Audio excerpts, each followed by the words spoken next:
Hello दोस्तों, welcome back to our channel. दोस्तों, इस एपिसोड को शुरू करने से पहले मैं आपको बताना चाहता हूं कि आज मैंने रेनिगेड इमोर्टल सीरीज के एक स्पेशल एपिसोड भी अपने चैनल के ऊपर डाला है, जिसके अंदर आपको रेनिगेड इमोर्टल के कल्टीवेशन लेवल और कहानी के बारे में काफी कुछ जानने को मिलेगा। इसलिए अगर अभी तक आपने उस वीडियो को नहीं देखा तो उसका लिंक आपको नीचे डिस्क्रिप्शन और कमेंट बॉक्स में मिल जाएगा, तो आप वहाँ से जाकर उसे भी एक बार जरूर से चेकआउट कर लेना। तो चलिए अब बढ़ते हैं अपनी मेन वीडियो की तरफ। तो जैसा की हमने पिछले एपिसोड में देखा था, वांग लिन को मास्टर शेनवू के पुतले बनाते बनाते 27 साल से भी ज्यादा का समय गुजर चुका था, और जब तक वांग लिन उन पुतलों को बनाते हुए अपनी डोमेन फील्ड को नहीं समझ लेता, तब तक उसे इसी तरह एक मोटल की जिंदगी गुजारनी थी। क्योंकि मास्टर शेनवू ने उसे साफ साफ बोल दिया था कि अब मुझे दोबारा तभी याद करना जब तुमने मेरे 100 पुतलों को तैयार कर लिया। पर पूरे 27 साल गुजर जाने के बावजूद भी वांग लिन अभी तक भी वहाँ पे उन पुतलों को तैयार नहीं कर पाया था, जिसके चलते वांग लिन एक मोटल की जिंदगी गुजारते हुए काफी ज्यादा बुरा हो चुका था। इस बीच डेनियल की शादी भी हो जाती है और उसका एक बच्चा भी अब 5 साल का हो गया था, जबकि वांग लिन अभी तक वहीं पे ही अटका हुआ था। लेकिन एपिसोड के एंड में हमने देखा था कि सन क्लाउड साइड के एक डिसेबल जिसका नाम यीफू था, वो एक पर्सन को मारने की कोशिश करता है, पर वांग लिन ने उसके डिमोनिक स्कल को डिस्ट्रॉय करते हुए उल्टा उसे ही वहाँ पे भागने के लिए मजबूर कर दिया था। जिसके बाद यीफू सीधा अपने सन क्लाउड सेट में आ जाता है, जो कि बायून सेट की एक ब्रांच थी, और यहीं से नेक्स्ट एपिसोड की शुरुआत होती है। तो इस एपिसोड की शुरुआत भी बिल्कुल उसी सीन से होती है जहाँ हम सन क्लाउड सेट के मास्टर जू वू टाई को देखते हैं, जो कि वहाँ पे यीफू की तरफ आगे बढ़ते हुए कहते हैं क्या कि तुम्हें हुआ क्या, जिसपे यीफू भी जल्दी से भागकर अपने मास्टर की तरफ जाते हुए उन्हें वहाँ पे बताता है कि कैसे मेरे सामने एक मोटल के साथ हुआ था और उसने मेरे डिमोनिक स्कल को भी डिस्ट्रॉय कर दिया। अब यीफू की ये बात सुनकर मास्टर वू टाई भी वहाँ पे और ज्यादा देर ना करते हुए अपनी स्पिरिचुअल एनर्जी का इस्तेमाल करते हुए अपने पास एक डिमोनिक स्कल को क्रिएट करके उसे वहाँ पे अपने डिसेबल की बॉडी के अंदर डाल देते हैं, जिसमें यीफू को वहाँ पे अपनी बॉडी के अंदर काफी ज्यादा पेन हो रहा था। लेकिन मास्टर वू टाई उसे वहाँ पे शांत करवाते हुए कहते हैं कि अब मुझे सब कुछ साफ साफ बताओ कि आखिर तुम्हारे साथ क्या हुआ था। अपने मास्टर की ये बात सुनकर यीफू भी उन्हें वहाँ पे सारी बात बताते हुए कहता है, मास्टर आपकी कही मुताबिक मैं प्रिंस के ऊपर नजर रखे हुए था, लेकिन इसी बीच उन गद्दारों में से एक मेंशन से भागते हुए मार्केट के अंदर चला गया, और जब मैं उस गद्दार का पीछा करते हुए एक मार्केट में पहुंचा तो वो एक आम से इंसान से मदद मांग रहा था। और सबसे ज्यादा हैरानगी की बात तो ये है कि वो कोई आम इंसान था भी नहीं, बल्कि वो तो एक बहुत ही ज्यादा पावरफुल कल्टीवेटर था, जिसने बहुत ही आसानी के साथ मेरे डिमोनिक स्कल तक को भी डिस्ट्रॉय कर दिया। और अगर मैं जल्दी से अपनी जान बचाते हुए वहाँ से ना भागता तो अब तक शायद वो कल्टीवेटर मेरी जान भी ले चुका होता। और ये कहते कहते यीफू वहाँ पे काफी ज्यादा इमोशनल हो चुका था। जबकि यीफू की ये सारी बातें सुनकर मास्टर वू टाई वहाँ पे उससे सवाल करते हुए पूछते हैं, लेकिन तुम एक मोटल को पहचानने में गलती कैसे कर सकते हो? क्या वाकई उस समय तुम्हें उस कल्टीवेटर की बॉडी के अंदर कोई भी स्पिरिचुअल पावर महसूस नहीं हुई थी? जिसपे यीफू वहाँ पे ऑलमोस्ट होते हुए कहता है, हाँ मास्टर, मैं बिल्कुल सच कह रहा हूँ। जब उस कल्टीवेटर को मैंने पहली नजर में देखा था तब मुझे उसके अंदर कोई भी स्पिरिचुअल पावर महसूस नहीं हुई थी, और जब उसने अपनी स्पिरिचुअल पावर का इस्तेमाल करते हुए मेरे डिमोनिक स्कल को डिस्ट्रॉय किया तो तब जाकर मुझे पता चला कि ये भी एक कल्टीवेटर है, वरना भला मैं कल्टीवेटर को पहचानने में गलती कैसे कर सकता था। वहीं अपने डिसेबल वू टाई की सारी बातें सुनकर मास्टर वू टाई भी वहाँ पे काफी ज्यादा सीरियस हो चुके थे, और वो वहाँ पे कुछ सोचते हुए अपने डिसेबल यीफू से कहते हैं कि चलो मुझे उसी पर्सन के पास लेके चलो, अब मुझे खुद ही उसके बारे में पता लगाना होगा। अपने मास्टर की ये बात सुनकर यीफू भी वहाँ पे और ज्यादा देर ना करते हुए जल्दी से वहाँ पे अपनी फ्लाइंग स्वॉर्ड को बाहर निकाल लेता है। लेकिन मास्टर वू टाई उसे वहाँ पे रोकते हुए कहते हैं, नहीं, हम उड़कर नहीं बल्कि पैदल ही चलेंगे। वैसे भी हम दोनों को एक साथ टाइम बिताए हुए काफी ज्यादा समय गुजर चुका है। और ये कहकर मास्टर वू टाई वहाँ पे पैदल ही यीफू को लेकर रवाना हो जाते हैं। जिनके जाते ही वहाँ पे खड़े हुए बाकी सभी डिसेबल्स आपस में बातें करते हुए कहने लगे थे कि न जाने इस यीफू में ऐसी क्या खास बात है जो मास्टर वू टाई उसे अपने एक बच्चे की तरह प्यार करते हैं, और ऊपर से आज तक जिस किसी ने भी यीफू को परेशान करने की कोशिश की है मास्टर वू टाई उसे बहुत ही बुरी तरह से पनिश करते हैं। और आज भी मेरे ख्याल से उस पर्सन की खैर नहीं है जिसने यीफू के डिमोनिक स्कल को डिस्ट्रॉय किया था। उसके बाद सीन चेंज होता है, हमें एक मार्केट का सीन दिखाया जाता है। असल में ये वही मार्केट थी जो कि वांग लिन के घर की तरफ जाती थी, और वहाँ से गुजरते हुए यीफू वांग लिन के बारे में ही सोचते हुए कह रहा था, अब देखना मेरे मास्टर तुम्हें जिंदा नहीं छोड़ेंगे। जबकि मास्टर वू टाई तो वहाँ पे कहीं और ही खोए हुए थे। अचानक ही उनकी नजर वहाँ पे कैंडी शॉप के ऊपर पड़ती है, जिसे देखकर वो जल्दी से आगे बढ़ते हुए वहाँ से एक मंकी कैंडी को भी खरीद लेते हैं, जिसे वो वहाँ पे यीफू को दिखाते हुए कहते हैं, क्या तुम्हें ये मंकी कैंडी याद है? आज से कुछ साल पहले जब तुम मुझे पहली बार मिले थे तब तुम इसी कैंडी के लिए कुछ बच्चों से लड़ रहे थे। मास्टर वू टाई की ये बात सुनकर यीफू भी अचानक ही वहाँ पे इमोशनल होते हुए उनसे कहता है, यस मास्टर, आखिर वो सब मैं कैसे भूल सकता हूँ। अगर उस समय आपने मुझे सहारा ना दिया होता तो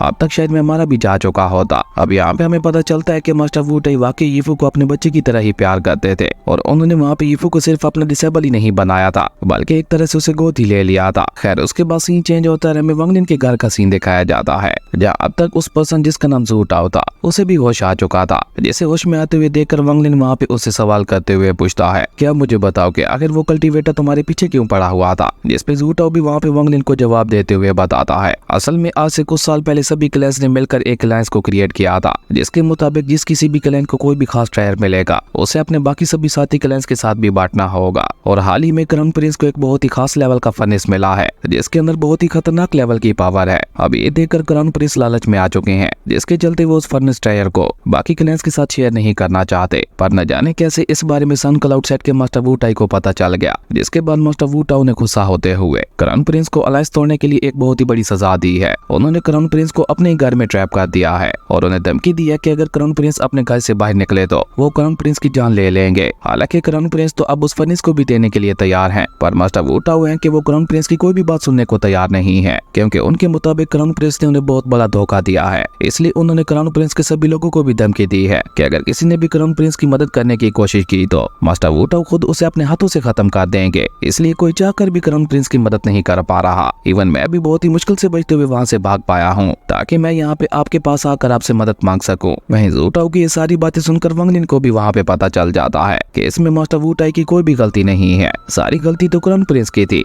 जिसने लालच में आकर ऐसा गलत कदम उठाया। इसलिए वांग लिन वहाँ पे उनकी मदद करने से साफ साफ इनकार कर देता है। इवन वांग लिन तो वहाँ पे ज़ू टाओ से कहता है कि मेरे ख्याल से तो अब तुम्हें भी क्राउन प्रिंस का साथ छोड़ देना चाहिए, क्योंकि इस बात का एहसास तो तुम्हें भी होगा कि क्राउन प्रिंस एक बहुत ही ज्यादा घटिया और लालची किस्म का इंसान है। अब वांग लिन की ये सारी बातें सुनकर ज़ू टाओ को भी वहाँ पे पता चल जाता है कि उसे यहाँ से भी मदद नहीं मिलने वाली। इसलिए वो उदास होकर वांग लिन को अलविदा कहते हुए वहाँ से जाने लगता है। पर वो वहाँ से जा पाता उससे पहले वांग लिन उसे वहाँ पे रोकते हुए कहता है कि रुको, अभी थोड़ी देर ठहर जाओ, कुछ लोग हमसे यहाँ पे मिलने के लिए आ रहे हैं। असल में वांग लिन को वहाँ पे पहले से ये एहसास हो गया था कि मास्टर वू टाई उसके घर के आसपास हैं, इसलिए वांग लिन ज़ू टाओ को भी वहीं पे रोक लेता है। इसी बीच हम देखते हैं कि यीफू वहाँ पे बहुत ही तेजी के साथ वांग लिन के घर का दरवाजा खोलते हुए अपने मास्टर से कहता है, देखिए मास्टर, यही है वो इंसान है जिसने मेरे डिमोनिक स्कल को डिस्ट्रॉय करते हुए इस गद्दार की मदद की थी। आपने डिसेबल यीफू की ये बात सुनकर मास्टर वू टाई भी वहाँ पे बहुत ही गौर से वांग लिन को देखते हैं। जहाँ वांग लिन को देखते हुए उनकी नजर वहाँ पे वांग लिन के बनाए हुए वुडन आर्टिफैक्ट्स के ऊपर भी पड़ती है, जिनके अंदर उन्हें वहाँ पे बहुत ही ज्यादा पावरफुल एनर्जी फ्लो करते हुए महसूस होती है। और ये देखकर ही मास्टर वू टाई को वहाँ पे एहसास हो गया था कि उनके सामने बैठे हुए ये कल्टीवेटर कोई आम कल्टीवेटर नहीं है। इसलिए वो जल्दबाजी में आकर वहाँ पे कोई भी गलत कदम नहीं उठाते, बल्कि वो तो वहाँ पे बहुत ही शांति के साथ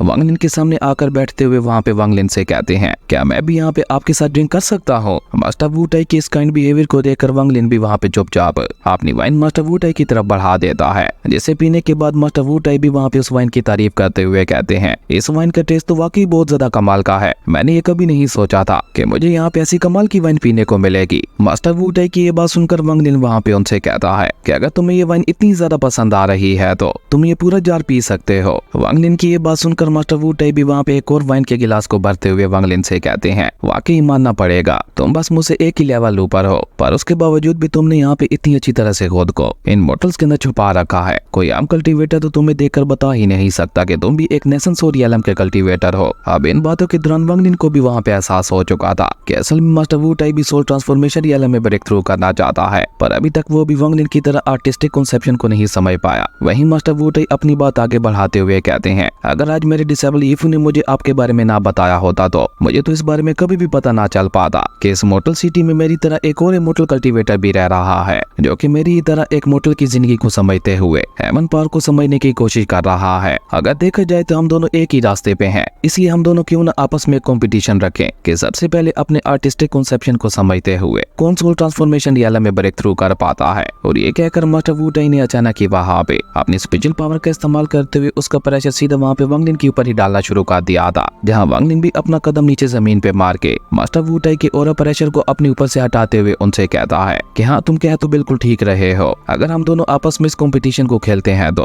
हो सकता है इसका हमें कोई फायदा भी हो जाए। पर हाँ, मैं तुम्हें एक बात बताना भूल गया कि मैं आज तक किसी भी कंपटीशन को नहीं हारा। वांग लिन की ये बात सुनकर मास्टर वू टाई भी वहाँ पे स्माइल के साथ वांग लिन से कहते हैं कि मैंने ये कभी नहीं सोचा था कि यहाँ पे मेरी मुलाकात एक इमोर्टल कल्टीवेटर के साथ होगी, जो कि मेरी ही तरह सोल ट्रांसफॉर्मेशन रियलम में ब्रेक थ्रू करना चाहता होगा। वाकई आज तुमसे मिलकर मुझे काफी ज्यादा खुशी हो रही है, तो क्या मैं अपने इस नए दोस्त का नाम जान सकता हूँ। मास्टर वू टाई की ये बात सुनकर वांग लिन भी उन्हें वहाँ पे जवाब देते हुए कहता है कि तुम मुझे वांग लिन के नाम से पुकार सकते हो। वांग लिन की ये बात सुनकर मास्टर वू टाई वहाँ पे उसे कहते हैं, ओके ठीक है वांग लिन, तो ऐसे हम दोनों ये शर्त लगाते हैं कि अगले 100 सालों के अंदर अंदर कौन सबसे पहले अपने आर्टिस्टिक कॉन्सेप्शन को समझते हुए सोल ट्रांसफॉर्मेशन रियलम में ब्रेक थ्रू करता है। और ये कहते कहते मास्टर वू टाई ने वहाँ पे अपना और प्रेशर वांग लिन के ऊपर और भी ज्यादा बढ़ाना शुरू कर दिया था। मास्टर वू टाई की ये बात सुनकर वांग लिन भी वहाँ पे उसके ऑरा प्रेशर को डिस्ट्रॉय करते हुए कहता है कि मुझे लगता है तुमने शर्त लगाने में कुछ ज्यादा ही जल्दी कर दी है। हो सकता है कि तुम अगले 100 सालों के अंदर अंदर ब्रेक थ्रू कर भी जाओ, पर मुझे नहीं लगता कि तुम्हारा ये डिसेबल यीफू अगले 100 सालों तक सर्वाइव कर पाएगा। अब वांग लिन की ये बात सुनकर हम देखते हैं कि मास्टर वू टाई को अचानक ही वहाँ पे काफी ज्यादा गुस्सा आ गया था, जो सुनकर जू टाओ भी वहाँ पे थोड़ा परेशान होते हुए अपने मन में कहता है कि आखिर सीनियर ब्रदर वांग लिन यहाँ पे क्या करने की कोशिश कर रहे हैं। वो जानते भी हैं कि मास्टर वू टाई अपने डिसेबल यीफू से कितना ज्यादा प्यार करते हैं,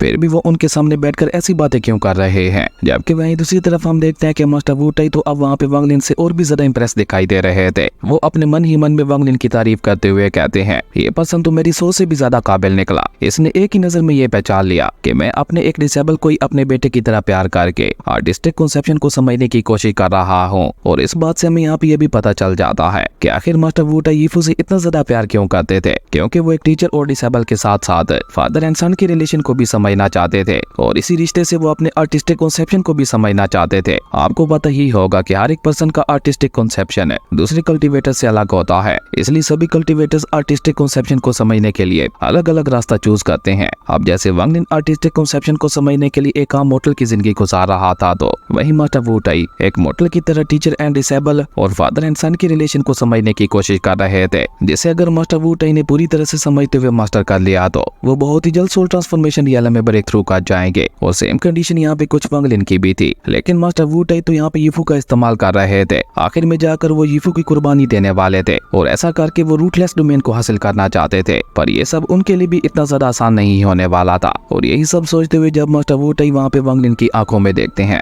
तो उन्हें वहाँ पे ये साफ साफ पता चल चुका था कि वांग लिन को वहाँ पे उनके हर एक राज के बारे में पता है, जिसके चलते वो वांग लिन से कुछ भी नहीं छुपा सकते। और ये पता चलते ही मास्टर वू टाई जल्दी से वहाँ पे अपनी जगह पे खड़े होते हुए वांग लिन से कहते हैं कि तुम तो मेरी सोच से भी ज्यादा काबिल निकले, अब तो तुम्हारे साथ कंपटीशन करने में और भी ज्यादा मजा आने वाला है। और ये कहकर मास्टर वू टाई वहाँ पे जू टाओ की तरफ देखते हुए कहते हैं कि तुम और तुम्हारा क्राउन प्रिंस भी क्या याद रखोगे। आज मैं ब्रदर वांग लिन के लिए तुम लोगों को भी माफ करता हूँ, जाकर अपने क्राउन प्रिंस को छुड़वा लो। पर हाँ, एक बात का खास ध्यान रखना, तुम लोगों के पास सिर्फ 3 दिन का समय है, और इन 3 दिनों के अंदर अंदर तुम लोगों को वो ट्राइपॉड हमें वापस लौटाना होगा, क्योंकि अगर 4थे दिन तक भी ऐसा नहीं हुआ तो 5वां दिन तुम लोगों का मरण दिन होगा। और ये कहकर मास्टर वू टाई वहाँ पे ब्रदर वांग लिन से अलविदा लेते हुए वहाँ से निकल जाते हैं। जबकि जू टाओ को तो अभी तक भी वहाँ पे मास्टर वू टाई की कही हुई बातों के ऊपर यकीन ही नहीं हो रहा था कि उन्होंने इतनी आसानी के साथ क्राउन प्रिंस को छोड़ दिया। वहीं अपने मास्टर को वहाँ से जाते हुए देखकर यीफू को भी एक बहुत बड़ा झटका लगता है, और वो भी वहाँ पे कुछ सोचते हुए जल्दी से अपने मास्टर के पीछे निकल जाता है। हालांकि आज उसे वांग लिन के घर में काफी कुछ जानने को मिला था, और रास्ते में भी वो वही वांग लिन की कही हुई बातों को ही याद कर रहा था, जहाँ वांग लिन ने उसके मास्टर से बोला था कि भले ही तुम सोल ट्रांसफॉर्मेशन रियल में तो ब्रेक थ्रू कर लोगे, पर उसके लिए तुम्हारी ये डिसेबल मारा जाएगा। और ये सोचते सोचते यीफू वहाँ पे इतना ज्यादा खो गया था कि वो आगे जाकर सीधा वहाँ पे अपने मास्टर के साथ ही टकरा जाता है। हालांकि ये सब देखकर मास्टर वू टाई को वहाँ पे यीफू के ऊपर गुस्सा तो काफी ज्यादा आता है, लेकिन वो इस मैटर को बहुत ही प्यार के साथ डील करते हुए यीफू से कहते हैं, यीफू मैं जानता हूँ कि तुम उस कल्टीवेटर की कई हुई बातों के बारे में सोच रहे होगे, पर तुम उस सब के बारे में बिल्कुल भी मत सोचो। वो पर्सन असल में हम दोनों के रिलेशन को खराब करना चाहता है, इसलिए तुम उसकी कही हुई सारी बातों को अपने दिमाग से निकाल दो, और तुम मुझे ये बताओ कि क्या तुम मेरे साथ एक और मंकी कैंडी को खाना चाहोगे। पर यीफू तो वहाँ पे उदास होते हुए अपने मास्टर को मना करते हुए कहता है कि नहीं, मेरा और मंकी कैंडी को खाने का मन नहीं है। यीफू की ये बात सुनकर मास्टर वू टाई भी वहाँ पे वापस पलटते हुए गुस्से से अपने मन में कहते हैं, वांग लिन मैं इस मैटर को इतनी आसानी से नहीं जाने देने वाला, पर एक बात तो है, तुम वाकई अब तक मेरे सबसे पावरफुल ओपोनेंट होने वाले हो। खैर उसके बाद सीन चेंज होता है, हमें दोबारा वांग लिन के घर का ही सीन दिखाया जाता है, जहाँ वांग लिन तो अभी तक भी अपनी जगह पे बैठा हुआ आराम से वाइन पी रहा था, पर जू टाओ के अंदर तो जैसे तूफान आया हुआ था। उसे वहाँ पे कुछ समझ ही नहीं आ रहा था कि मास्टर वू टाई जैसे एक क्रूअल पर्सन ने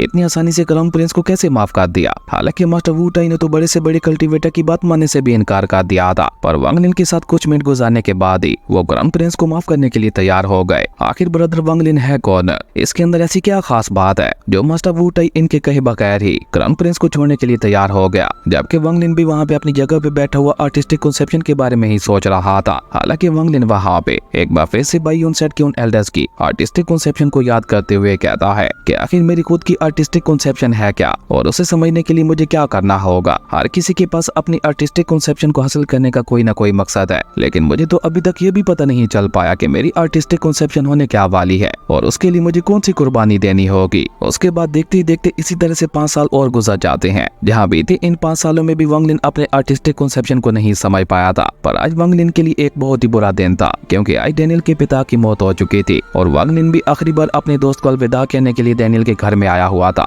जहाँ डैनियल और उसकी बूढ़ी माँ वहाँ पे बहुत ही बुरी तरह से रो रहे थे। इवन हम देखते हैं कि वांग लिन को भी वहाँ पे अपने दोस्त के लिए बहुत ज्यादा बुरा फील हो रहा था, पर साथ ही साथ वो वहाँ पे डैनियल और उसकी माँ को शांत भी करवा देता है और उसी के साथ वहाँ पे अपने दोस्त को आखिरी बार अलविदा कहते हुए उसकी बॉडी के ऊपर रेड ब्लड फ्लावर रख देता है, जिसके साथ ही वांग लिन को वहाँ पे डैनियल के पिता के साथ गुजारे हुए सारे हसीन पल याद आने लगे थे। आज तक डैनियल के पिता ने एक बार भी वांग लिन को एहसास नहीं होने दिया था कि वो उनकी फैमिली का हिस्सा नहीं है, बल्कि वो हमेशा से वांग लिन को अपने छोटे भाई की तरह ही ट्रीट करते थे और जितना ज्यादा हो सके वांग लिन की मदद करने की भी कोशिश किया करते थे। और डैनियल के पिता के इन सारे एहसानों का बदला चुकाने के लिए वांग लिन वहाँ पे अपनी डिवाइन स्पिरिचुअल पावर का इस्तेमाल करते हुए डैनियल के पिता की सोल को आजाद करवाते हुए उनसे कहता है कि अब आपकी सोल आजाद है, जिसके चलते आप कभी भी और कहीं भी दूसरा जन्म ले सकते हैं। आपको याद ही होगा कि वांग लिन ने अपने कजन ब्रदर के साथ भी ऐसा ही किया था। वहीं डैनियल के पिता की सोल वांग लिन का शुक्रिया अदा करके एक आखिरी बार अपनी फैमिली को देखते हुए वहाँ से रवाना हो जाती है, जिन्हें वहाँ पे इस तरह से जाते हुए देखकर तो वांग लिन वहाँ पे और भी ज्यादा उदास हो चुका था। आज पहली बार जिंदगी में वांग लिन के ऊपर उसके इमोशंस उसके ऊपर भारी पड़ रहे थे, वरना अब तक वांग लिन हमेशा से अपने इमोशंस को छुपाते हुए आ रहा था और आज वांग लिन के यही इमोशंस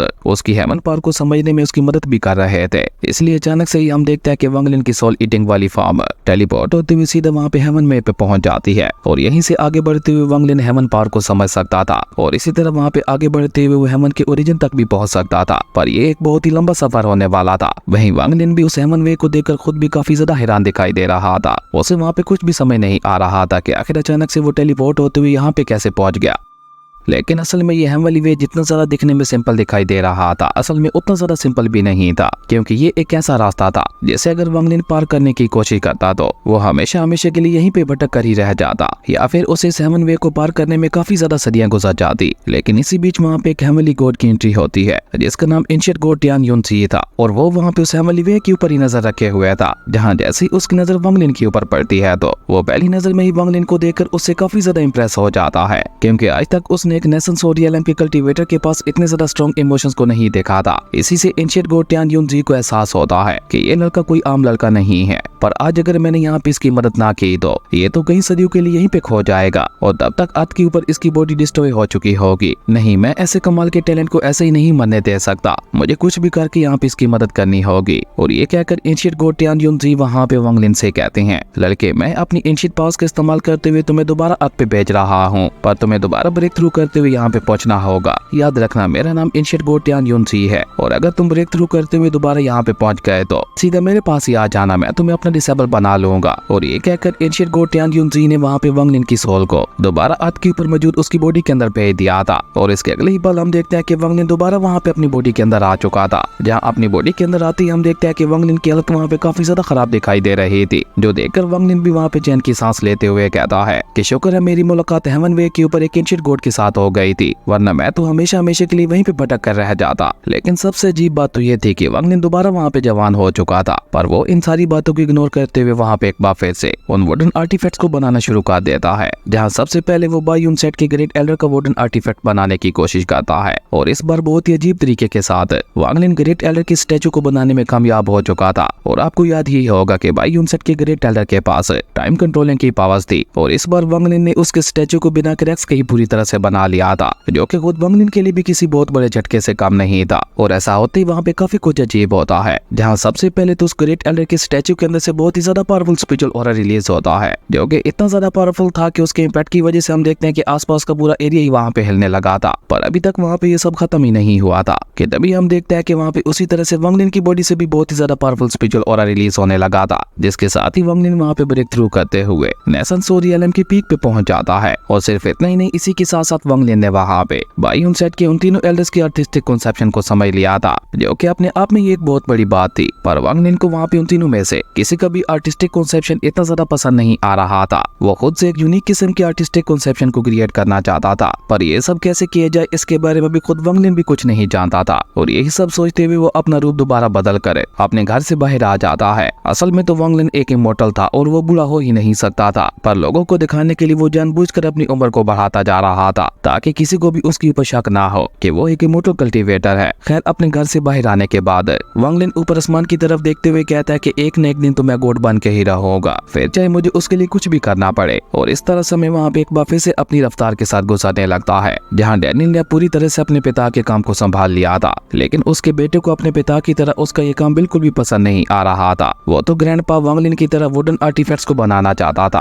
अपने बेटे की ये बात सुनकर डैनियल वहाँ पे अपने बेटे को कान से पकड़ते हुए उसे डांटते हुए कहता है कि तुम हमारे वाला ये इतना ज्यादा आसान काम तो कर नहीं सकते, और तुम सीखना चाहते हो अंकल वांग लिन का काम है। तुम जानते भी हो कि वो कितना ज्यादा बारीकी वाला और मुश्किल काम है जिसे हर कोई नहीं सीख सकता। और वांग लिन जो कि दूर से खड़ा होकर वहाँ पे ये सारा नजारा देख रहा था, उसे वहाँ पे कुछ साल पहले का समय याद आने लगा था, जहाँ डैनियल भी इसी तरह से अपने पिता से जिद किया करता था वांग लिन के काम सीखने के लिए, और उसके पिता भी उसे इसी तरह डांटते थे। ये सब याद करके अचानक हम देखते हैं कि वांग लिन के फेस के ऊपर स्माइल आ जाती है। भले ही वांग लिन की इस तरह से जिंदगी गुजारने के पीछे उसका एक मकसद था, पर फिर भी वांग लिन को ये आम इंसानों वाली जिंदगी काफी ज्यादा पसंद आ रही थी। जबकि वांग लिन को वहाँ पे इस तरह से मुस्कुराते हुए देखकर डैनियल वहाँ पे वांग लिन से कहता है, अंकल वांग लिन, आप इस तरह से मुझे मत देखिए, क्योंकि आज चाहे कुछ भी हो जाए मैं आपके लिए वाइन नहीं लाने वाला, क्योंकि अब आप बहुत ही ज्यादा बूढ़े हो चुके हैं और वाइन आपकी तबीयत को और भी ज्यादा खराब बना देगी, और ऐसा मैं हरगिज नहीं होने दूंगा। डैनियल को वहाँ पे इस तरह से अपनी केयर करते हुए देखकर वांग लिन के फेस के ऊपर आई हुई स्माइल वहाँ पे और भी ज्यादा गहरी हो जाती है, और वो उसी स्माइल के साथ वहाँ पे हाँ में अपना सर हिला देता है,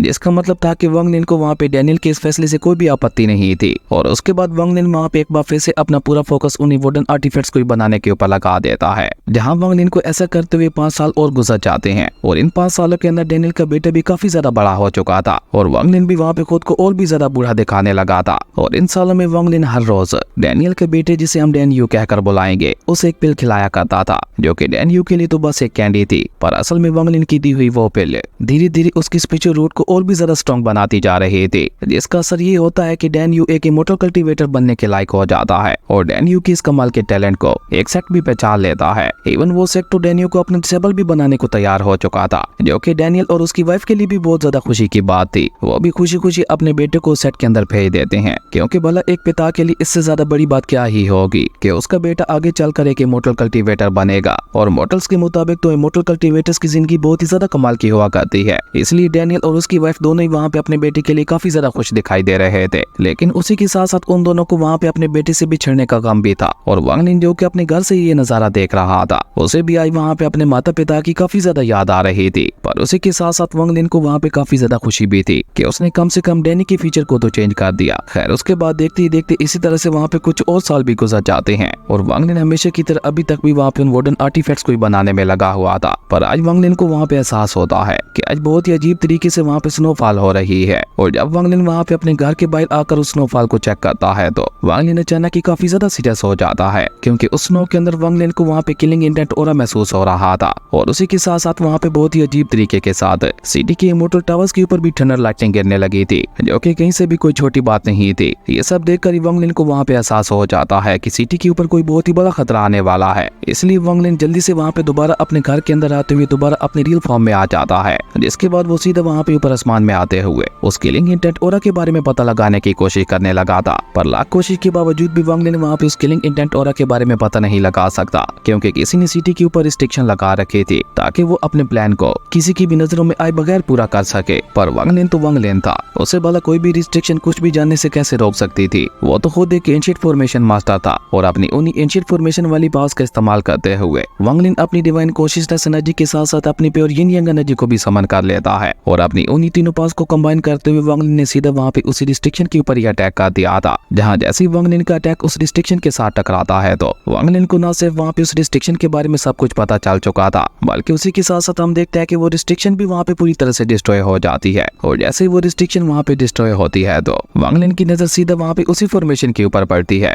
जो कि सारी बर्बादी का कारण थी। और उस खतरनाक फॉर्मेशन को देखते ही वांग लिन अचानक ही वहाँ पे काफी ज्यादा सीरियस हो जाता है, क्योंकि ये फॉर्मेशन इंसानी जिंदगी के लिए बिल्कुल भी अच्छी नहीं थी। अगर ये फॉर्मेशन यहाँ पे इसी तरह से एक्टिवेट रहती तो ये कुछ ही देर में पूरी सिटी को तबाह कर सकते थे। इसलिए वांग लिन को कुछ भी करके वहाँ पे जल्द से जल्द उस फॉर्मेशन को डिस्ट्रॉय करना ही था। और इसी कमाल के सीन के साथ हमारी अमेजिंग एपिसोड यहीं पे खत्म हो गया था। दोस्तों अगर आपको ये वीडियो अच्छी लगी तो लाइक कर दें, और अगर चैनल पे नए आए हो तो सब्सक्राइब करते जाना। तो मिलता है एक नई वीडियो में, तब तक के लिए बाय।